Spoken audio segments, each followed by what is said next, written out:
Welcome to the Slop Temple. We pray this video helps.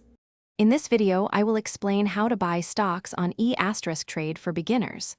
First, you will need to open a brokerage account with Etrade, which is a straightforward process online. Once your account is set up, you'll need to fund it. Many platforms suggest starting with at least $500, but you can often begin with less.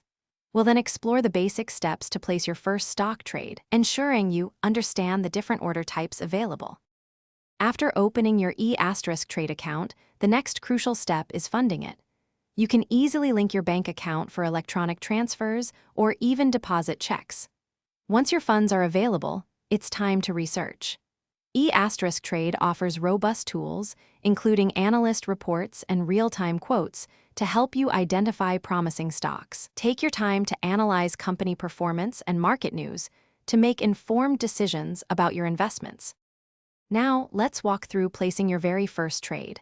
Log into your Etrade account and find the trading section. You'll need to enter the ticker symbol for the company you wish to invest in, like Apple for Apple. Then, specify how many shares you want to buy. You'll also choose an order type.